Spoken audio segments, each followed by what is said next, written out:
Hello, book lovers. Welcome to Kiwi and the Bird. In today's episode, we are so excited to chat with Bethanie Finger about her book, More Than Life, a YA historical fantasy that's perfect for fans of Pirates of the Caribbean and All the Stars and Teeth. And just a little bit about our author, Bethanie Finger. Bethanie is a writer, reader, and a librarian. In 2021, she graduated from the University of Southern Mississippi with a master's in library and information sciences. She has worked in public libraries and local bookshops and currently works as a school librarian. When she's not writing, she enjoys hiking, podcasting, and exploring the world. She happily lives in Nevada with her husband, their two dogs, Scamp and Beowulf, and has an ever-growing TBR collection. And we'd love to now officially introduce Miss Bethanie. Welcome to the show. Welcome. Hi, thanks for having me. We are so excited to chat about your book. So exciting, your debut, More Than Life. I mean, also, can we talk about how cool the pet name Beowulf is? Oh, yes. That's an epic. That is the dog like a really aggressive one, or is it just kind of like a very soft dog who just has this really cool name? You know, it's funny. He actually had that name when we adopted him. He was 8 months old.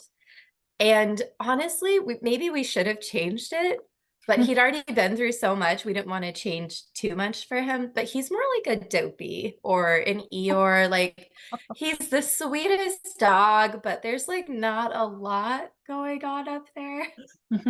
He's like, I'm just here to have a good time. I'm here to eat some. I mean, he's like a he's like a cartoon. If he sees a frisbee or food or anybody that could like pet him or give him attention, he's just like tail wagging, run around all happy face.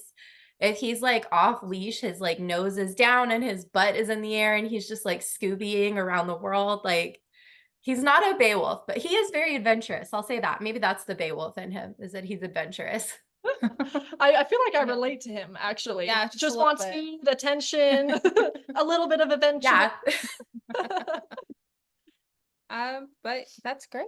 And if you don't mind, we'll just go ahead and jump right in with some questions about your writing and your craft. And then we'll chat a bit more about your book, More Than Life. And even though More Than Life is currently available for purchase, we're going to try our hardest, especially me, because I do tend to be the accidental spoiler. We're going to try to keep things as non-spoiler as possible so that our audience has to read this book. Of course, that's what we're here for. We're here to tantalize, basically. To entice. But we'll go ahead and just start firing off some questions. We'll do a couple of about you. Firstly, what was your favorite book as a child? As a child? Sure, we consider a child. Whatever. So there's like several answers to that. So before I could completely read to myself, like without assistance, I really loved the Magic Treehouse books.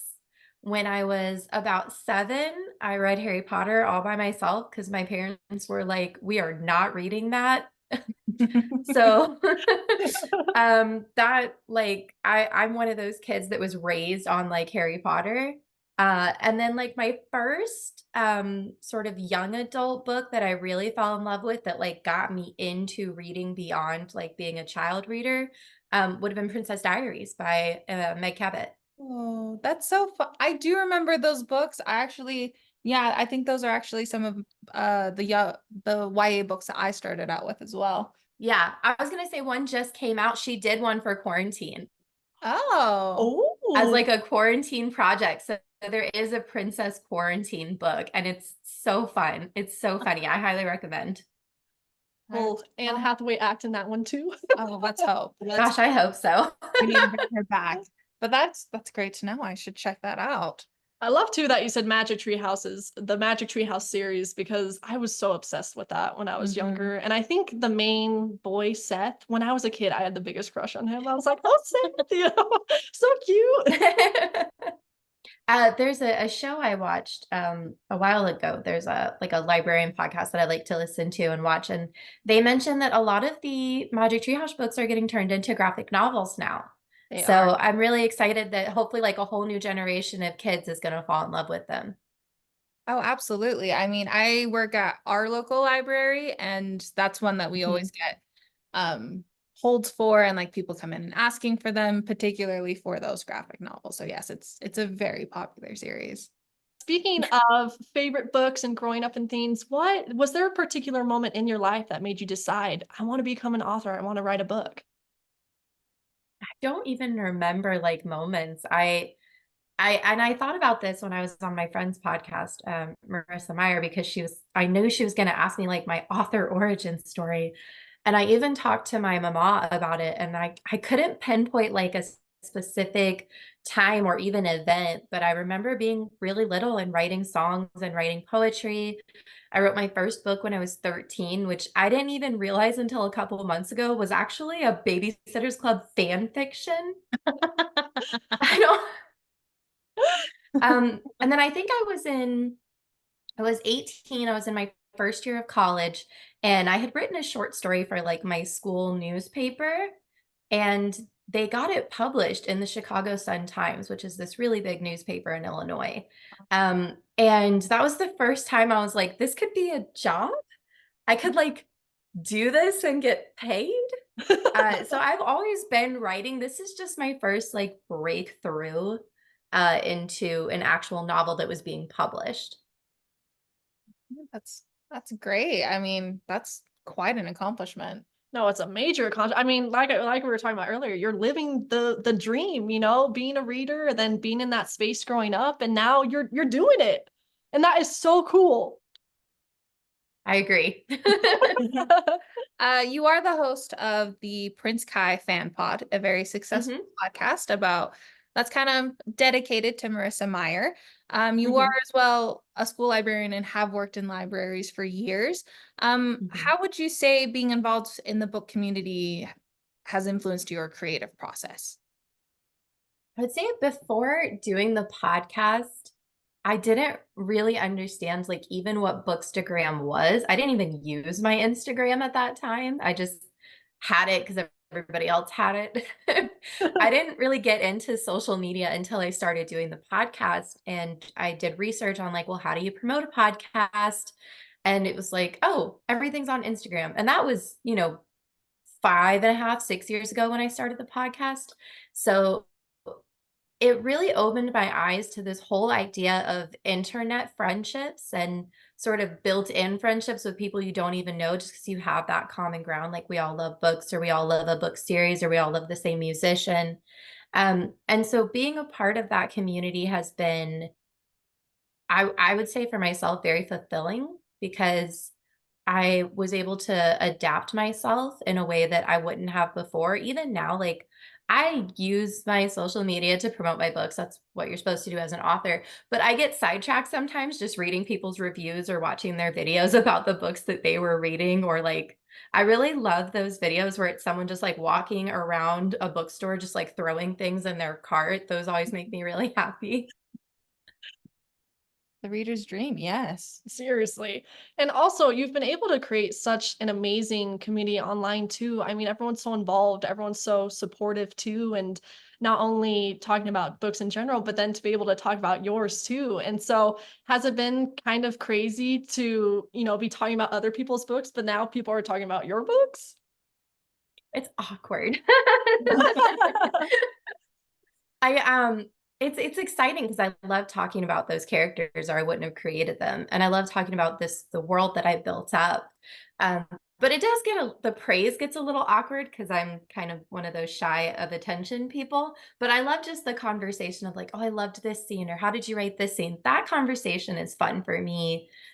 Because I kind of get to relive the process of writing the story. And that was just really fun for me as a writer to write the story. And even now I'm working on a spinoff. So I'm kind of revisiting some of the scenes from the first trilogy and reminding myself like how much joy I had when writing it.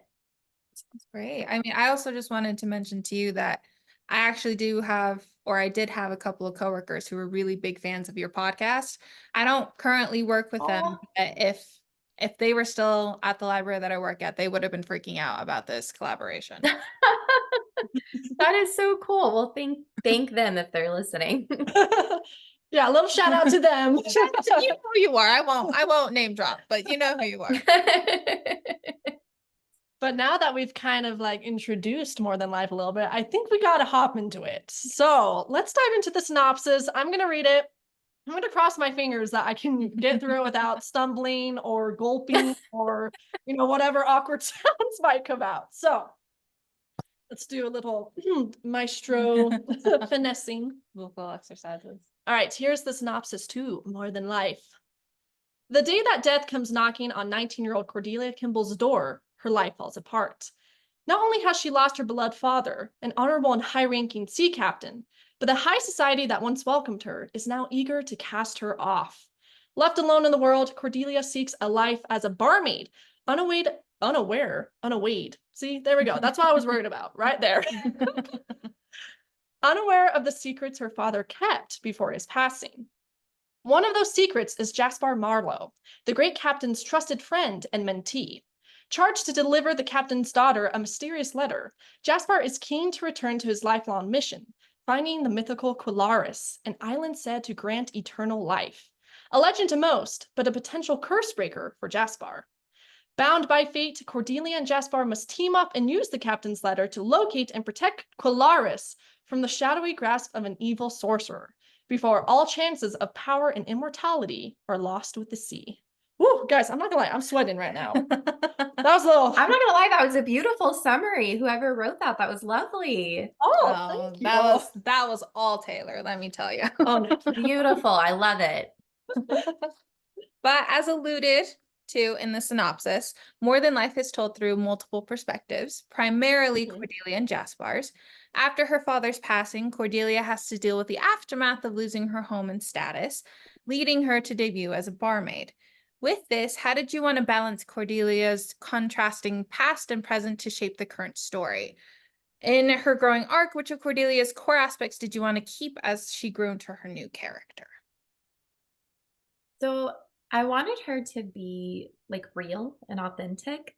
I didn't think it would make sense for her to be raised as a lady of society and then just magically be like the best waitress and maid ever on day one.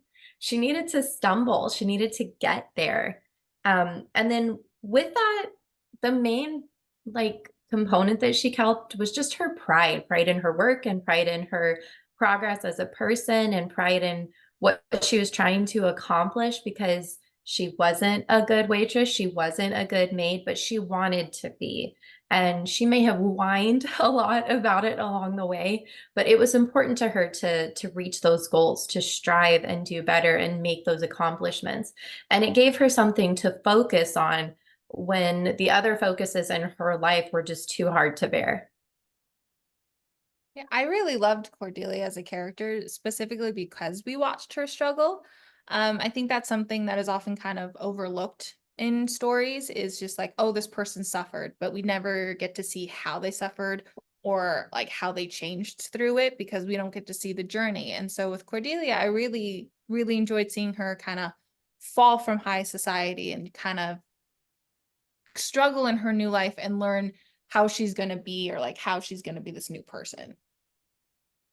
Yeah, nothing definitely comes easy at first. Like you said, she definitely has to kind of grease her elbows and get her hands dirty because it is such a new life for her. But I love that you went into creating her character with the thought of relatability and the thought of realness, the fact that she isn't just magically perfect at everything. But I love that as she has this journey from high society to now, barmaid and just a very different scene from what she's used to, that she does retain certain aspects of her personality, that even though she's changing, she's not unrecognizable. And so, yeah, I do love that she does still, she has like the little bit of the whining throughout the story. Like she's like, look, I'm changing, but I'm not necessarily happy about it, but I'm doing it. And I loved too that you mentioned her pride, not necessarily as pride, like, prideful, but that she wanted to be proud of herself. And I think that's something that's so relatable to a reader. We all want to create something out of ourselves that we can look back on and be like, yeah, you know what? She did good. She's awesome. And I'm proud of who she is now. And so I feel like Cordelia perfectly encapsulated that. Yeah, for sure. Yeah. Now, since we spoke about Cordelia, we can't forget, kind of like a pun there. A little bit of a spoiler there. So Jaspar is, of course, our mysterious and very loyal fisherman. So, as the author, which personality traits did you feel were the most important to give to Jaspar to make him memorable to readers because of his curse, of course? And in what ways did you want him to combat his anonymity? So for Jaspar, Cordelia came first. So Jaspar needed to be a good foil for her. He couldn't be the same as her, but he couldn't be very different from her. He needed to be the kind of person that could balance her out. Otherwise, it wouldn't have a very good progression to the story. And a lot of his character came from, well, what would you act like if no one remembered you? You would probably say anything you wanted. You would probably do anything you wanted. No one's going to remember. What could the consequences possibly be? And so that was a lot of fun getting to write him from that perspective, and then watching him adapt, because he also had to change with the curse. He had never been remembered, and so his entire life was, I can do what I want and say what I want. And then he gets this talisman and he's so excited, but he doesn't realize the consequences of, oh, I was able to kind of staunch the curse for a little bit, but now what I say matters. What I do matters. There are people that will be impacted by my actions and my words. And we slowly see that with Cordelia. He gets very impatient with her, especially at the beginning, because he doesn't know her background. So to him, it's just like, why is she always complaining about her job? It's her job. So that was really fun to experience that from his perspective. Yeah, I think Jaspar, he was a very interesting character for that reason, right? It's just kind of like, oh, people like know me and people are going to remember me. And I liked seeing him kind of realize, oh, like I actually might want to be remembered because I'm kind of liking the life that I'm creating here. And so with the rest of the story, I won't go into it, but I was like, oh, Jaspar, you poor little soul. You really feel you're just like, oh, you just want love. You just want a good life, you know? And that's the thing I think with Jaspar too, is that in the beginning, you kind of feel the thrill of the curse originally. And you're like, wow, you really can just do whatever you want. You could literally rob someone and they'd forget it was you. And you're like, oh, you know, you could kind of see where it could kind of be handy. But then it's when you see that, like Keimi said, that he wants to matter, that you really feel the most for him. And you want him to achieve that. You want him to have a life. You want him to be remembered, you know, and the fact that even though anonymity is very powerful, he found a reason or a person or a place to stay for and to want to be remembered by. And so he was just very tender, you know? Yeah, very sweet. Very sweet. I was like, okay, making me feel things, making me want to be remembered too. All right. Like he could have been a terrible, terrible person. But the fact that he just like, oh yeah, said like some things here and there, and that's all he did. I was like, better person than me. Better person. Yeah, if I had that curse, I probably wouldn't be doing good things with it. You know, it's one of those things, he grew up with it. So I think part of him was so obsessed with the island that the only time he felt like he had power from that curse was like if he could use it to get one step closer to the island. And otherwise, it was just who he was. He didn't really think twice about it, which was why the talisman was so overwhelming for him, because that had never even occurred to him that could be a possibility. Now he's like, now I have so many opportunities that I hadn't even considered before. Yeah. You know, I can do all these things. I can have a life, you know, and yeah, it was really fun to see that progression throughout the story. Very fun, yeah. And very tender again. Like there's something very sweet about him. But naturally, a story isn't a story without our side characters. Alongside Cordelia and Jaspar, we have several other lovable characters like the tough but kind-hearted Gladys and the loyal and dedicated Taylor. Not me. Amidst the setting, conflict, and plot, what went into creating this cast of characters? How did you want their personalities to play together and enhance the overall story? They all came out sort of organically. Originally, Gladys was literally in one scene. She was just the person that handed her a key to the room. And then the very next day, Cordelia left the bar and went on a completely different path. So expanding that world, making her stay at Anchorage Inn, I had to adapt a character out of Gladys. And I wanted it to be who's the opposite of Cordelia? Like, who could be a really strong role model for Cordelia in a very natural way? And I think that Gladys perfectly encapsulates that. And she's very slightly inspired by a boss I had when I was a teenager, who was my manager when I worked at Hardee's. She was just so bold and so tough, and she did things and said things that I had always been like way too meek to ever even consider doing or saying. And even now I probably wouldn't, but Gladys needed to be that. She needs somebody in Cordelia's life needed to be a role model that she could strive for. And then Taylor, I needed someone to anchor her to her previous life. I needed there to be someone in her previous life that still was available and represented. And I love writing characters that come across as very stoic, but are actually very deep and thoughtful. And with Taylor, it was so much fun to be in his perspective. I always felt so clever when I was writing from his perspective because everything is so muted, then he's so quiet, and you think, well, there must not be a lot going on, but there's so much internal thinking and strategizing and just dissecting each little detail of everything around him and observations that he's collecting as he experiences his life. And so making the decision, that's a little bit of a spoiler, so I won't go into it, but making the decision later to bring some of these side characters together was also an accident. I just was writing and thought, well, this would be fun, and saw an opportunity for unrequited love and just kind of tackled it. And then, of course, the brothers were fun, Trevian, Iverson, and Kevin. I loved them. I have several sisters, so it was really fun for me to write like a sibling dynamic. And then Dieter, the grumpy chef, I love him. I love the reveal that he's only like 30 years old. I think it's so funny because he acts like a grumpy old man, and everybody treats him like this grumpy, terrible old man who just like hates life and is bossing everybody around and has like a permanent scowl. And then he's like, yeah, I was about your age 10 years ago. And it's like, wait, she's 19. How old are you? So that was really fun to write as well. Yeah, there were so many lovable characters. And I loved that there was kind of like a found family aspect to the story too, where it's kind of like this group would only come together by the circumstances of this plot or the timing and the coincidences of this book. And so then because of that, you get these very organic and sweet relationships. I loved Gladys and Cordelia because, like you said, it was a very sweet, boss employee dynamic, but there was almost kind of like a motherly quality to it for me too, where Gladys wanted to see her succeed. She kind of was, at least in my head, kind of like a daughter to her. She wanted to protect her and make sure that she could still do the hard stuff, but that she could still have a good life as well. And then Taylor, I was like, hey, you're really cool. And that's not just because we share the same name.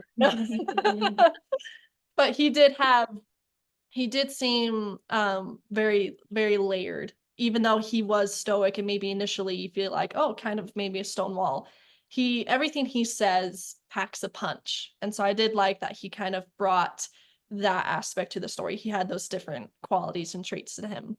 And then the brothers, they're just, a little raucous group of brothers, who are like this close to getting up to no good. And like, they just barely kind of pull each other back. And I like that they kind of folded Jaspar into their ranks. They're like, yeah, you can hang up with us, and they added a very sweet, genuine charm to the story as well.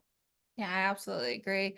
I actually think my favorite relationship dynamic of More Than Life was the one between Gladys and Cordelia.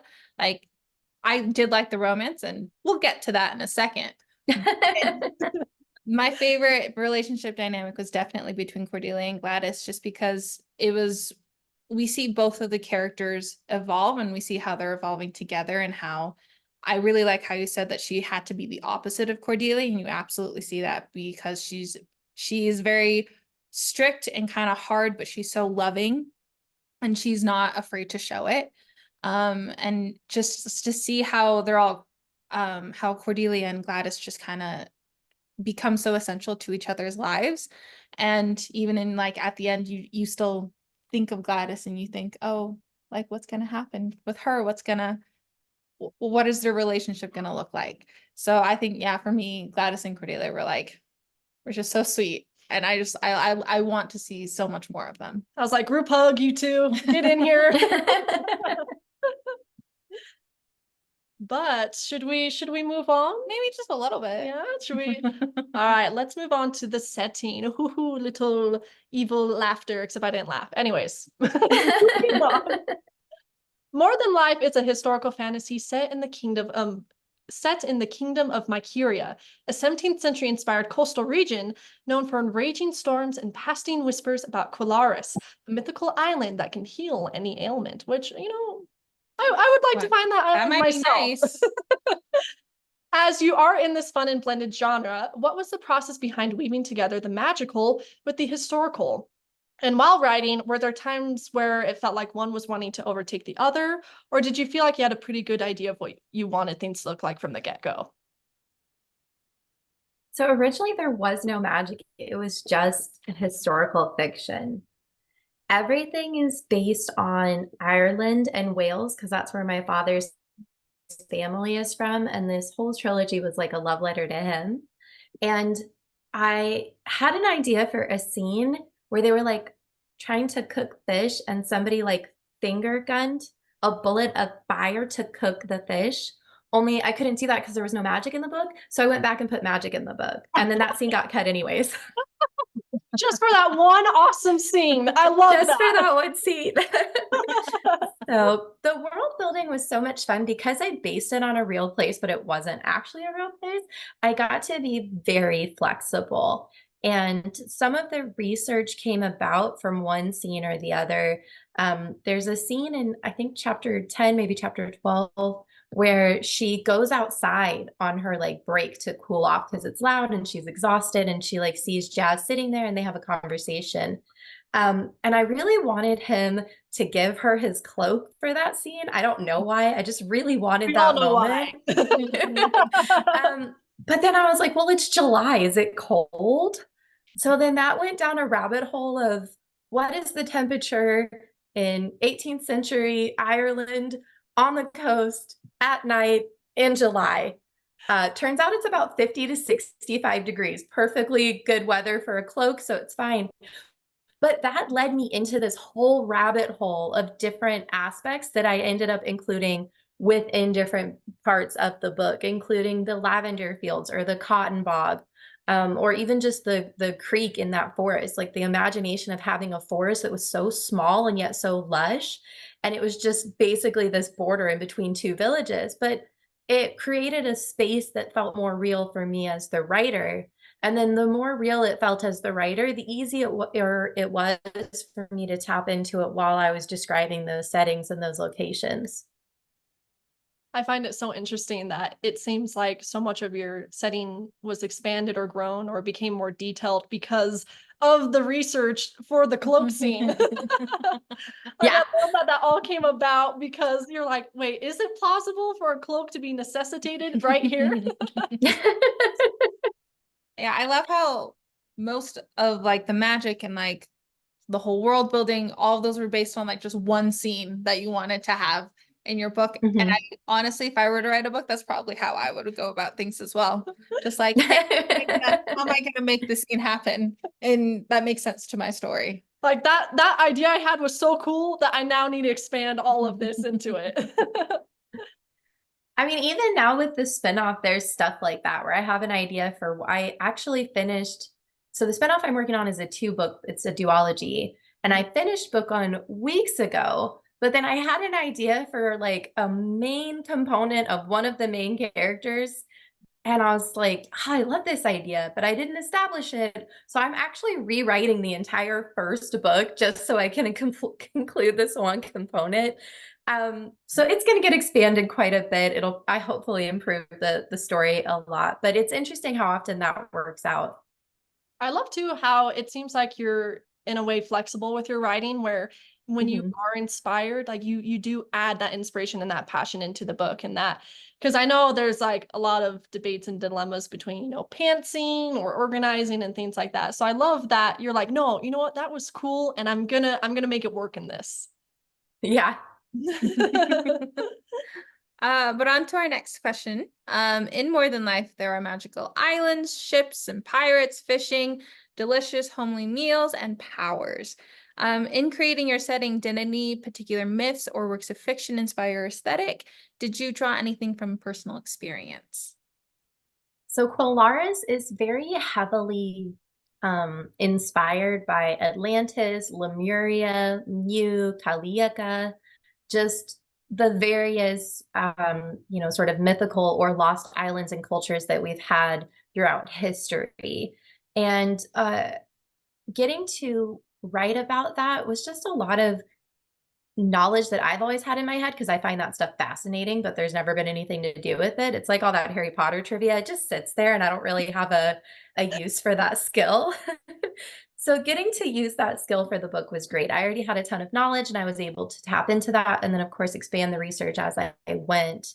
And then getting to explore the setting of the world was really interesting because I sort of had an idea historically of what time frame I wanted it to be in, but it really came down to narrowing it down. That was a little bit more difficult because then it was like, okay, can I do the 19th century? No, because at that point we'd already proven that Atlantis probably wasn't real. Okay, well, what about the 16th century? Way too early. Way too early.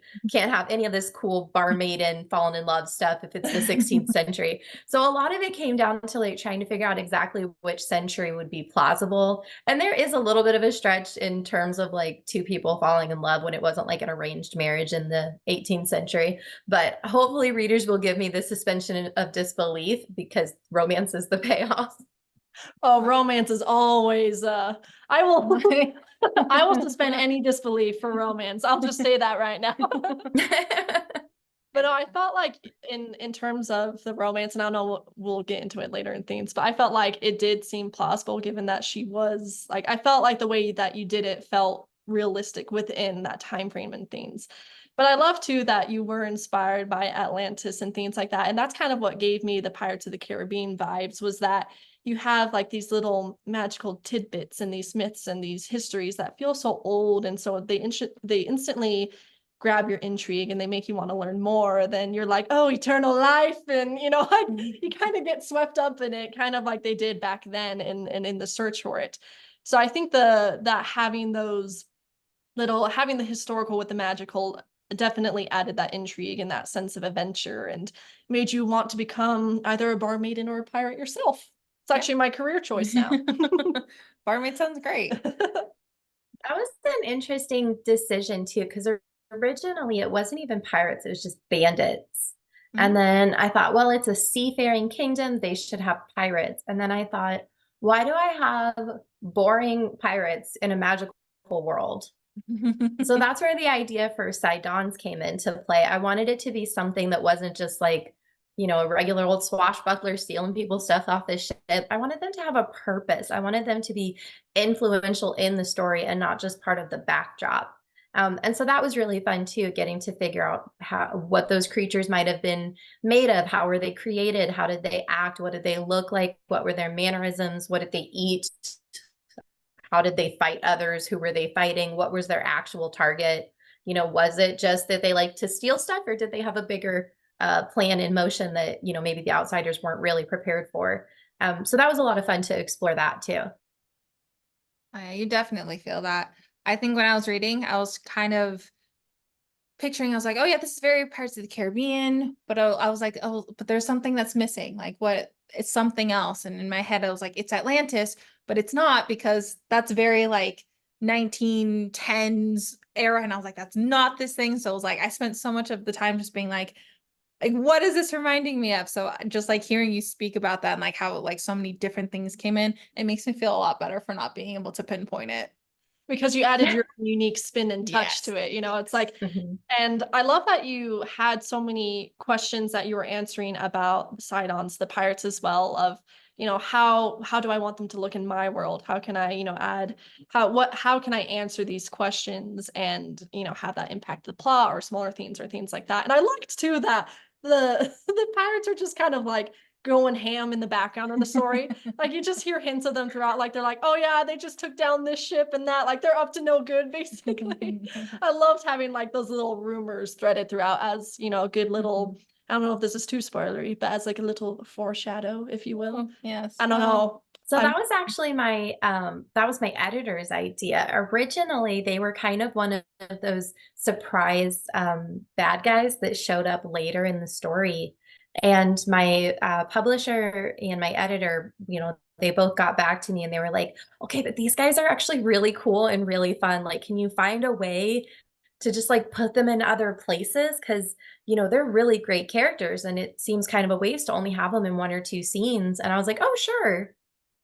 And then next thing you know, they're an integral part of the plot. Isn't it crazy how like it that just happens, you know, like how a story can change so much just because of that. All right, shifting gears, we would love to hear more about your writing secrets. I feel like we've gotten such good tidbits so far, so I'm really excited for this little section here. So, without giving too much away, which scene in More Than Life was your favorite to write? Oh, so the first one that comes to mind is the argument on the dock between Jasper and Cordelia. Yeah. That's probably a bit of a spoiler, but you know what? They have arguments in books, so probably not too big of a spoiler. But I just love that they didn't hold anything back. That was, miscommunication is not one of those tropes that I like. So going in knowing that there had to be like a secret identity and the secret island, I knew that there was already going to be some communication that was sort of compartmentalized because we couldn't access it. Readers had that reader privilege, but the characters couldn't be aware of it yet, or there wouldn't be a story. So when it finally got time for that scene, I was like, I don't want any of this miscommunication. I don't want, you know, she wanted to say this but held back, or he didn't want to hurt her feelings, so he didn't say this. That is not what happens. They say all kinds of stuff. It's a very honest conversation, but it was fun to write it as an honest conversation. Like there's this element between the two of them of this isn't the end all be all, but it is a very aggressive conversation, not in terms of like aggression towards each other, but in terms of what they're confronting, what truths in both of their lives they're confronting, and how that might impact who they are going forward, both as individuals and as a potential couple. Yeah, I loved that. That was the scene you chose because there's always so much angst and passion and like so many feelings involved in an argument that it's always so thrilling to read as a reader because you're like, yeah, you say that to him, then you're like, oh, he came back with that though. It's like it could be a part of it too. And I do like that they both were honest, that they both had reasons to argue. That it wasn't just one person getting mad at the other. It's like, hey, you did this, but you did this too, you know, and that they were able to have that moment of honesty with each other for whatever their future might be. Well, I guess we'll have to find out. Yeah. I actually really enjoyed that scene too. And I was surprised because I was like, oh, we're getting into it. Like they're just gonna lay it all out. And it was so refreshing to see because I am so used to just, oh, I'm gonna give you like part of the truth or like part of what I'm feeling, and then we'll have another argument later. And so just to have all of it all out, I don't know, it's just kind of instant gratification, but almost not, because it's still like, you know, the story still had its flow and it still continued, but it was kind of like instant gratification without the dire consequences, which I absolutely love. I think there's a misrepresentation in young adult literature that every fight or argument is the end all be all. Whether that's in friendships or relationships with parents or romantic entanglements, there always seems to be a big moment, a big fight that needs to be fixed with a big grand gesture. And growing up, I was always so aware of that. But as an adult, you realize that that's not necessarily the path most people are going to find themselves on. And so I wanted that scene to be you know, we have a lot of young adult representation of miscommunication, which is good to include in literature. But what could we include that we don't see enough of in young adult literature? And there's a lot of that in this book. That's why they get to know each other before the adventure instead of running off with some stranger. I don't know why we haven't been more concerned about that over the years. That's why we go through the process of grief and depression instead of just fast forwarding a couple of chapters and being like 6 months later or something. And that's why they have this big conversation where they say everything that they need to say without holding anything back, because that way we as the reader get to experience what it's like to say what you want to say, as opposed to being taught from a very early age, like, okay, you know, compartmentalize your emotions at the sake of other people. That can be good, right? But it can also be very detrimental to constantly be told from a young age, like, hide how you're feeling, don't admit what you're going through, don't tell other people what you're experiencing, don't lean on other people, try to look strong. And I think that that's partly why in our society we have such an issue with mental health now, is because for so long we were taught to hide it away. And even something as small as this big argument can be just a small opportunity to show, like, it's okay. It's okay to advocate for yourself when nobody else is going to do it for you. I love that. And I love the thought too of that you don't have to say everything perfectly. You don't have to hold back, that when you're in a conversation with someone who truly respects you and when you trust them, that they're not going to abandon you just because of one argument. And so I do love that the fact that they were able to be so honest with each other, I felt like really displayed the how much they trusted each other, or at least the strength in their relationship, that they felt comfortable to do that. Because I think a part of, you know, compartmentalizing or things like that is the worry, the fear of rejection, essentially. And so the fact that they were able to be vulnerable without that fear, I think speaks very much to the bond that they've developed over the course of the story. Thank you. Yeah, we'll just jump back in. Were there any significant changes you made from your first draft to the final draft? Oh, so many. Well, like I said, the first draft didn't have magic, so that was a big one. And then in book 2, I can't give away what I did in book 2, but it's probably one of the meanest things I've ever done to a character. But because I did it, I had to go back to book 1 and establish a lot of groundwork that I didn't realize I was going to need. And I'm big on foreshadowing and Easter. I was raised by Taylor Swift, so I love me Easter eggs and some foreshadowing and clues. And so after I wrote book 2, I had to go back and add a lot to book 1, 5,000 words, I think. And then my publisher was like, yeah, 125 is too much. So my publisher was like, okay, you need to drop it to like 100, 110. I said, okay. And then I dropped it to, I think, 106. And I sent it in, and my publisher was like, yeah, you got rid of 5 of my favorite chapters, so you can have 115,000 if you put those back. So I think the final count was like 122 or 120 or something like that, but it lived very many lives. It's gone through a character arc itself, if you will. But I love that your publisher was like, how dare you take those scenes out? Put those back in right now. Yes. One of the scenes that she really wanted me to put back was the oyster scene. Originally, that was one of the ones I cut because I thought maybe it was just a little too vulnerable too soon. And she was like, no, please put it back. So luckily, I did put it back, which is good because that was one of my favorite scenes. But going back and trying to edit, I just didn't know what to take out. And I was like, well, this is a really big scene. They're really vulnerable. Maybe it's a little too vulnerable too soon.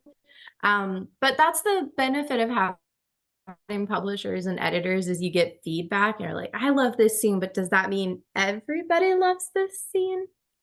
Yeah, I do agree with your publisher though. I love the oyster scene. So it's actually so like, it's always so funny to hear the behind the scenes. The fact that one was on the cutting board, it hurts my heart. I think it's also just great to What hear about you guys as readers? Did you have a favorite scene? Ooh, Oh. I know it's gonna be like, well, we just said it, but I did love the oyster scene. I felt like it was a sweet way, it was a sweet form of vulnerability, because it's always a question in Mhm. romance, like, is it too much too soon and things like that. But I felt like this one was like, it kind of felt like the start of the romance to me in a sense, because it's like they were seeing each other differently, or at least they were seeing each other maybe like, you know, and like through that love gaze, you know, a little bit more, where it's like, hey, we're attracted, you know, we're holding hands, we're touching, you know, ouch, I'm hurt, oh dear, you know. And so I loved that just all of those circumstances played together to kind of, at least in my mind, I felt like that kind of led into the romance. But he was also, you know, he was supporting her. It was a time of need for her. And, you know, it could have been something where she could have felt embarrassed, but because of the way he treated her, it turned into something else. And so I was like, yeah, I'm feeling that. I love that scene. I think my favorite scene to read was the one where Jasper comes back from that big storm, after everyone tells him not to, but he doesn't listen. Oh, aw. I think the thing, Yeah, that was a sweet one. right? I think it's just because I mean their feelings are finally like coming to the surface and like they can't deny it anymore. But I think the reason why it was so fun for me to read was because it wasn't done in either of their perspectives. It was done, if I remember correctly, from Yeah. Gladys's. So we do like, Yeah. yeah, so seeing it from like the third party just kind of made that moment when when she sees him come to the door and she's like all this relief comes over her, you know, that moment of when like you see their emotions so clearly on their faces, it just makes it that much more sweet because you're not in it, you're just the one kind of like seeing it from that third party, even like as the reader, like you're not in their heads with it. So I think that was one of mine. So kudos to you on So those. I wrote that scene. Yeah, I wrote that scene from Cordelia's perspective. And then I wrote it from Jaspar's perspective. And then I could not choose which perspective I wanted for that scene because I wanted both of them. So I ended up trying to figure out, you know, if this was a movie, what would we be watching? And I thought, well, we would watch the storm and the big moment, and then we would cut straight to what's happening at the bar. So that's why I decided to put it in Gladys's perspective, because Gladys has been observing Cordelia at this point for like 4 months. She's gotten to know her very well, both who she was before and who she was after and who she is now. And she got to know Jazz a little bit too, more than she would have anticipated, considering he's just like a fisherman that's local and passing through. So it was really fun to that scene from her perspective and to have her insight into what these two sort of star-crossed lovers might be going through. I'm gonna need the Jasper and Cordelia versions though as well. Yeah, it looks like a little short. Yeah. Can we So do that as well? actually, those are on my website. I have deleted scenes on my website of all the stuff I took out. Oh my You know what? gosh. That's great to know. When this interview ends, we may or may not. We're gonna be like www.bethanyfinger.com. But speaking of romance, actually, this kind of created the most perfect segue. I just love it. Where speaking of romance, because I feel like anytime a book has romance, you have to ask the author about it because we love romance. It's why we and read. It's why we read. Yeah, perfectly summed up.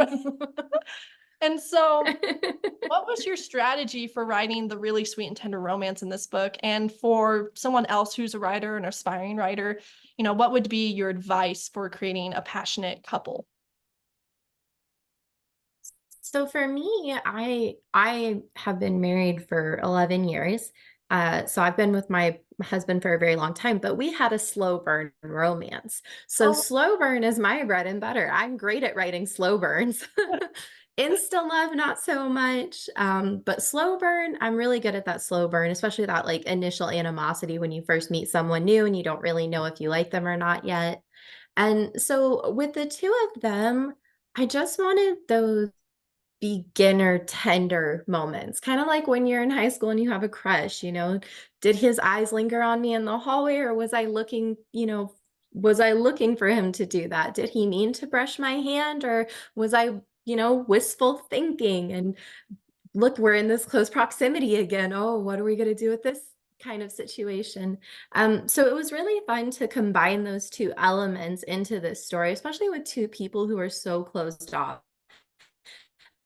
Cordelia's going through so much. Romance is the last thing on her mind. Jaspar has spent his whole life not being remembered. Romance never even occurred to him. So both of them are completely caught off guard to the point where they don't even realize that love is happening until they're really in the trenches of it.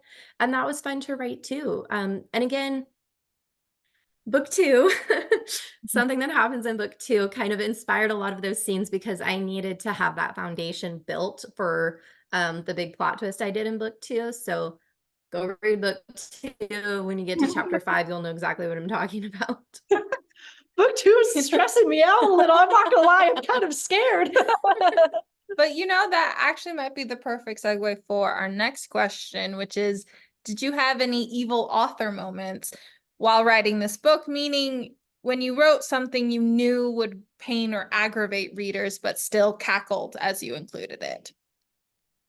I didn't have any cackling moments. I felt very bad about the talisman. I had to do it. It's obviously for the plot. There's no way I could get around it. But I cried and I went back and forth. And I even talked to my critique partner, Heather Schneider, who wrote Chasing Cheer and Meet Me in St. Louis. I talked to her a lot because I kept going back and forth. And she's like, but it's so good for the plot. Like, you have to, it's so good for the plot. And it's like, I know, but I feel bad. And she's like, but do you want a basic story? And it's like, I mean, kind of, because then I won't hurt my own feelings. So that one was really hard to write. It really shook me in my soul. And then the cliffhanger, oh man. I pride myself on cliffhangers, but that was a bit much even for me. When your publisher tells you your book has to have a content warning because of your cliffhanger, you did a good job. That's when you did some damage there. And that you're going to leave. Yeah.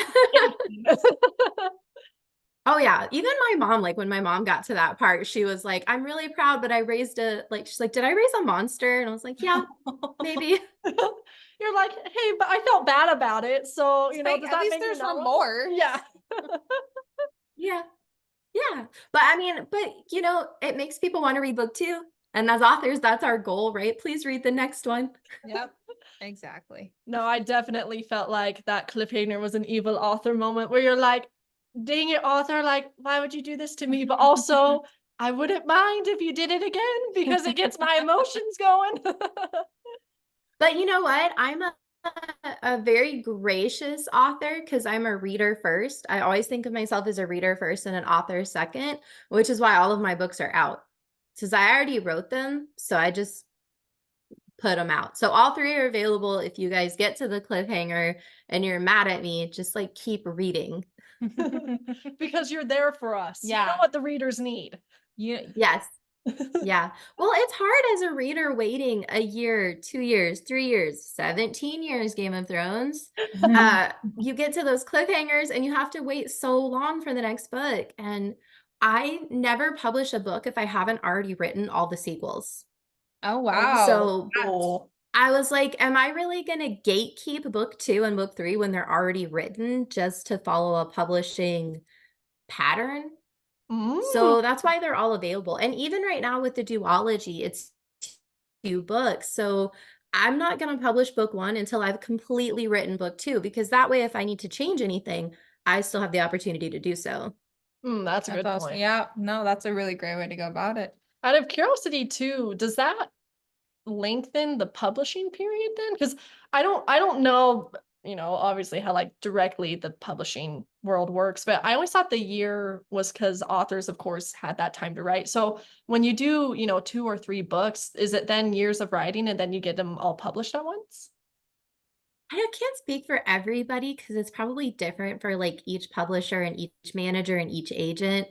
For me, my publisher, they kind of give me whatever I want. I'm a little spoiled. So like with this one, they loved it and were very supportive of like a rapid release since everything was already written. And then the duology, I pitched that like while I was still writing the trilogy. Like I was like, hey, I had an idea for a spinoff. I'm probably going to work on that for my Nano project.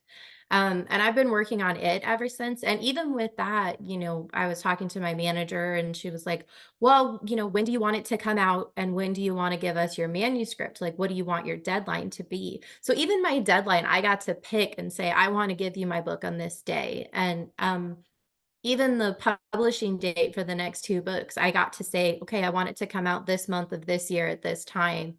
And they were like, great, we'll put it in your contract. So it really just depends on everybody's process. It's also how prolific of a writer are you? I'm fairly prolific. I get anxiety. I'm a pantser, which means I don't know what's going to happen to the characters happened. So I write very quickly so that I can get to that final goal. And then I go back and do all those edits and those secondary adjustments and things like that. So it's probably different for every author and publisher, especially if you're like a self-published author. I feel like they have a lot more control over, you know, how and when things get released. But luckily my publisher and my manager have just been very gracious about giving me whatever I want. That is so cool that you get to choose your own deadlines and things, and that you have control over the process. I feel like that's just so nice as an author. Then things are kind of at your pace. And when you feel like you put out something, you feel like it's something you can be proud of. That's not something that was rushed or forced or anything like that, but something that's, you know, something you can be truly proud of. So props to you, because that's amazing. Yeah. Thank you. All right, now as we've come to the end of our major questions, we're going to finish off the episode with some fun, goofy inquiries, and then we'll get a little final piece of advice from Bethany. So the first of our, you know, goofier inquiries, which actually this first question needs to be taken very seriously. Yes, it's a very serious question. Very serious. Mm-hmm. It is, what should Cordelia and Jaspar's ship name be? Mm-hmm. And we're going to open up to you first. So I struggled with this so much because their names just aren't compatible. And I didn't realize that until this conversation. But so what I did was I have a Patreon for my podcast, and I was like, guys, help me out here. And one of my friends, Sumaya, came up with Daz, which I really love because it makes me think of like dazzling. Oh, and dazzling is such a beautiful concept, especially in terms of love and those early emotions of love and passion. So my suggestion is Daz, but I like hearing everybody else's ideas too. okay, first off, Daz is super cute. I love that it's Delia and Jazz. Like that, I didn't even think about that. I was like, Jordelia. I was going with Corpar. Or then I was Corpar. Like, Casper. And then I was like, Casper, the friendly ghost. Like, yeah. I had someone say that too, and I was like, my brain can only think of Casper, the friendly ghost. I can't. Like when I read a book and the character's name is Casper, I'm like, I'm out already, you guys. I'm sorry. I'm literally haunted by this ghost and his name. No, I feel like Daz is so I think cute. that should be like the official one, because I can't come up with anything better. No, that's top tier. Yes, oh my goodness. So yeah, a little round of applause for Daz there. That's a good one. There we go. Thank you, Sumaya. For our next question, would you rather have More Than Life be turned into a movie or a TV show if you ever get the offer? A TV show, because then we can get as much space and time out of it as we want. I think it'd be a good mini series. I don't know, like long term, how many episodes they could get out of the entire trilogy, because there's so much that happens. But I think it'd be a good mini series for like I think you could do this book in 6 episodes. Oh, I love the idea of a mini series. I hadn't thought of that. You know, it's a little out of the box thinking there. Yes, I feel like the way the story is formatted and plotted, I feel like it would totally fit a mini series super well. Yeah. Especially with that cliffhanger, then people would be like, "How dare you only make this mini with that cliffhanger?" There you go. Full series. All right, our next question, and this one I have been curious about because we did notice that in your acknowledgments you have a few musicians and musical artists listed, like the good old Yeah. T Swift, Big Time Rush, which I love seeing Big Time Rush That in was there. a funny one. I was like, oh my gosh, I haven't thought of them since like the early 2010s. Yeah, it literally like all the way back in time. So, what song do you feel like encompasses More Than Life? So there's actually a playlist on my website if anybody wants to check it out. There's two playlists. There's one called Taylor's version that's only Taylor Swift songs. But if I have to pick one, I always think like because of the cliffhanger that I wrote, I think Head Above Water by Avril Lavigne would be like perfect to play over the credits at the end of the book. So that would be like, if I only pick one song, it would be that one. I feel like that song has to be, you know how like in TV shows they have the credits and it has like the theme song, like Game of Thrones. I feel like that would have to be the song for the main credits. Yeah. Some cool like sea backgrounds and Yeah. names of actors and actresses. But I mean, it looks like your website just like has already has all the things that a reader could ask for. So. Yeah, I got kind of carried away when they were like, because my publisher, they were like, well, we can design a website for you or you can make one yourself. And I was like, oh, I can make my own website. Let me make my own website because I thought it would be fun. And then I got carried away with what do I put on here? So I just started putting a bunch. So there's a ton of stuff on there if anybody's bored. Oh, that's so cool. I think you basically made it like a treasure chest for readers. Like readers always want extra tidbits and deleted scenes and playlists and things like that. So Yeah. A trove of treasure for a reader.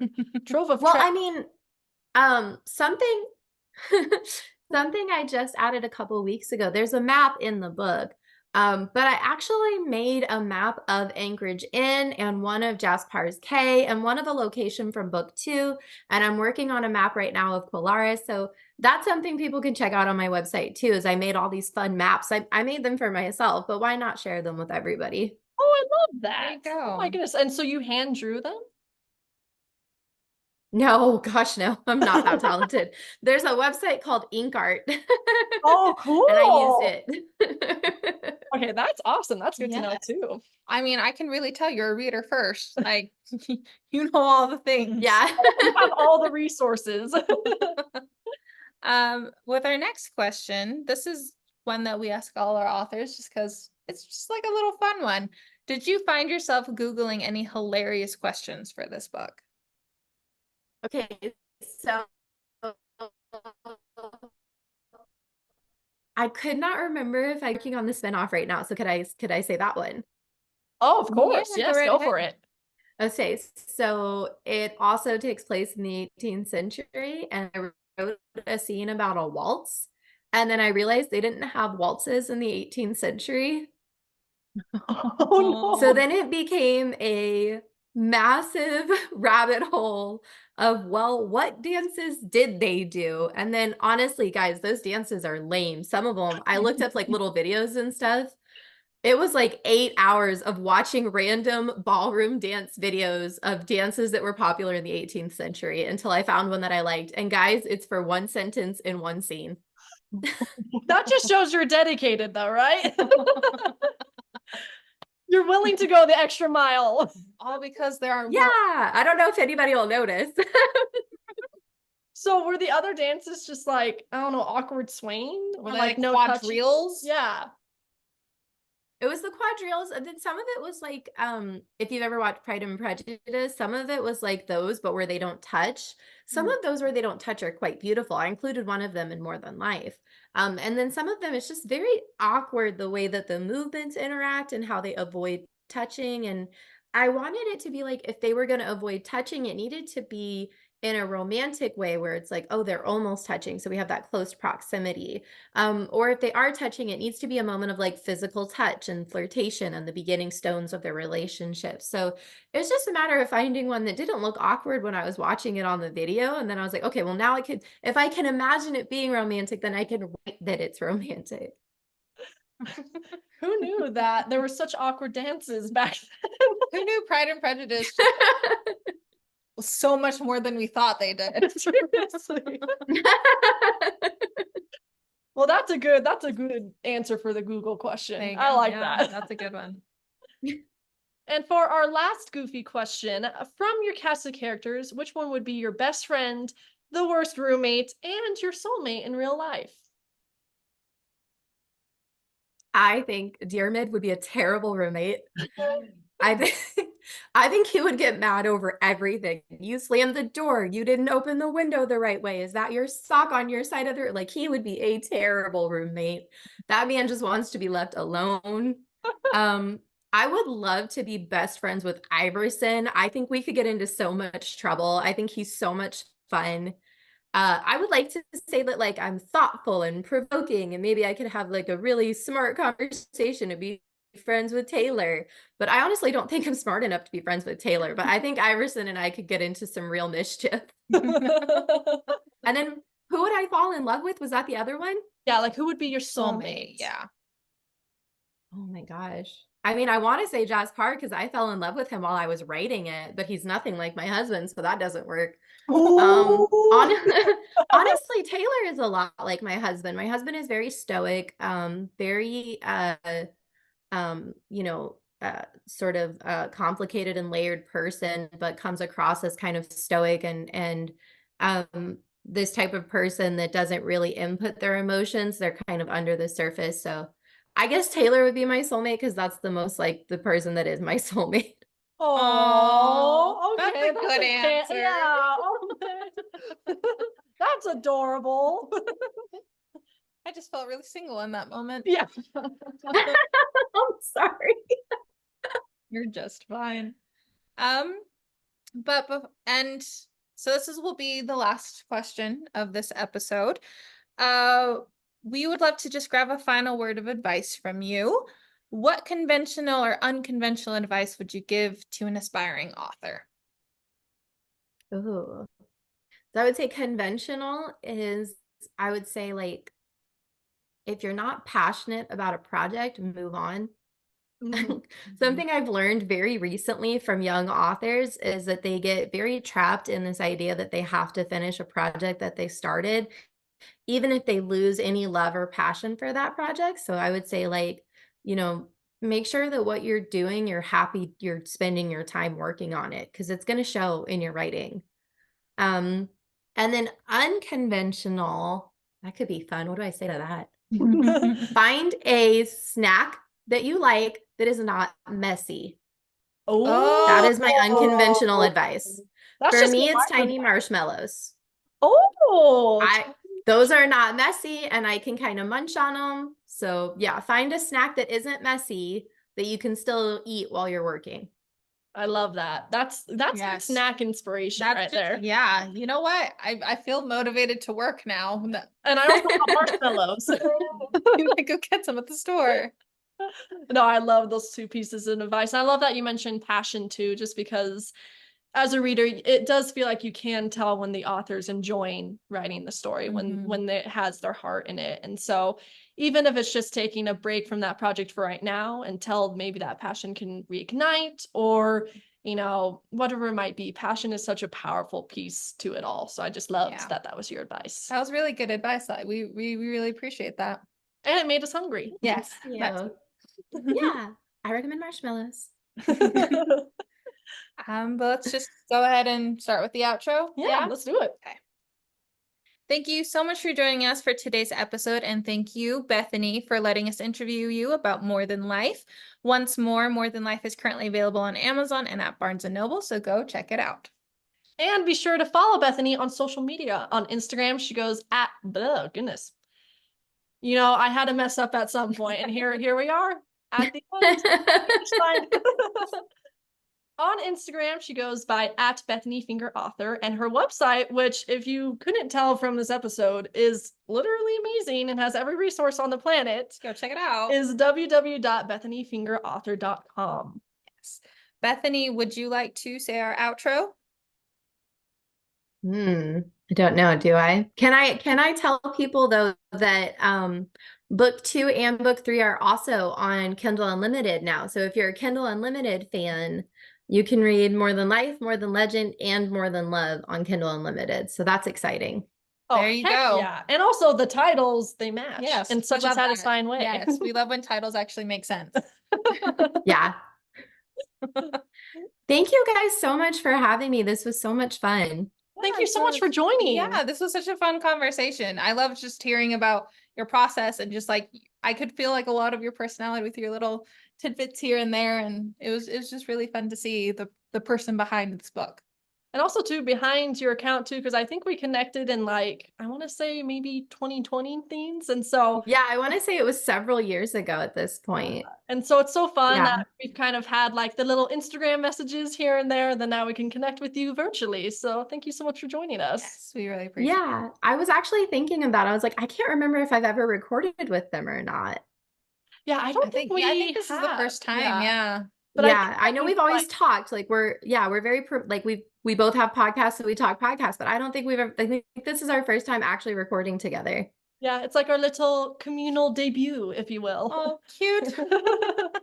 Except we're kind of riding your coattails because you're the cool author one. Yes. Oh my gosh, not yet, not yet.